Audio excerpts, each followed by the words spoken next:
Bu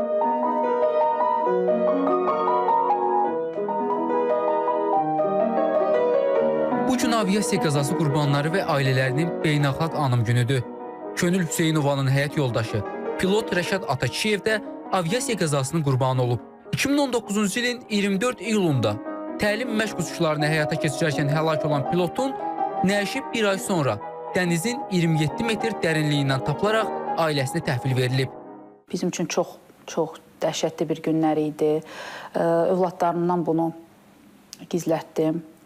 Böyük oğlum daha sonra bilmək məcburiyyətində qaldı. Amma açığını sizə deyim ki, bu günlər ərzində o keçdiyimiz sarsıntılarda xalqımızın bizə nə qədər dəstəyi olduğunu şahid oldum. Hətta indi də məni tanımayan, Rəşadı tanımayan insanlar o sevgini məni görəndə ifadə edirlər və bu da doğrudan da bizə mənəvi bir dəstəkdir. Arzuları çox idi, deyir həyat yoldaşı. Oğullarının ali təhsil müəssisələrinə qəbulunu, toyunu, şad gününü görmək kimi. Arzular isə bəzən elə insanın özü kimi səmaya ucalır.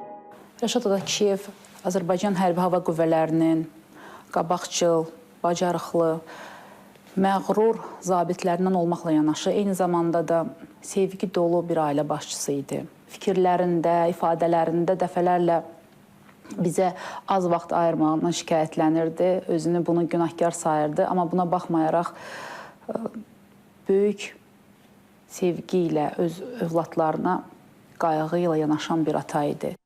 Ağrılı günlərdən biri də ötən ilin dekabrında təyyarəmizin vurulması nəticəsində həyatını itirən qəhrəman pilot Aleksandr Kalyanovun anası Yelena xanımın yaşadığı dərddir. İndi onun oğlunu bütün Azərbaycan anaraq qəhrəmanlığından bəhs edir. Saşa uşaqlıqdan atası kimi pilot olmaq istəyib. O hər zaman çox iradəli, məqsədyönlü olub. Misal üçün uçuşlara başlamaq üçün onlar 14 imtahan verməli idilər. Bunun üçün o yarım il ərzində həyatında demək olar ki, hər şeyi ertələdi, özünü təhsilə, həmin imtahanlara hazırlaşmağa həsr etdi. 31 yaşına qədər o özünü ancaq təhsilə həsr etmişdi. Hətta 3 illik karantin müddətində belə təcrübəçi pilot olduğu zamanlarda o vaxtını boş keçirmədi, magistraturanı bitirdi. Saşa uşaqlıqdan uçmağa can atırdı. Onlar aviasiya qurbanlarıdır. Görəsən son sözləri, son istəkləri nə olub? Bunu yəqin ki, hər kəs təxmin edə bilir. Sağ qalmaq. Amma onlardan bizə isə xoş xatirələrdən başqa bir şey qalmadı. O alicənab insan idi. Daim özünü inkişaf etdirmək üçün çalışırdı. Danışığından, davranışının ətrafındakılara necə təsir edəcəyini belə götür-qoy edirdi. Saşa hər zaman atasını həm insan, həm də peşəkar kimi özünə nümunə götürüb. Onun atası 1-ci Qarabağ müharibəsinin iştirakçısı olub. O, həm də sadiq dost, dürüst, sözü bütöv və qətiyyətli insan idi. Saşanı tanıyanlar onu sevməməyin, ona güvənməməyin mümkünsüz olduğunu deyirlər. O, təbiətən introvert idi, işi, yaxud da hər hansı problem, çətinlikləri haqqında çox az danışardı.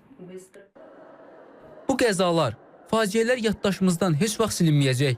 Axı o hadisələr bizim aramızdan atalarımızı, oğullarımızı, qardaşlarımızı aparıb.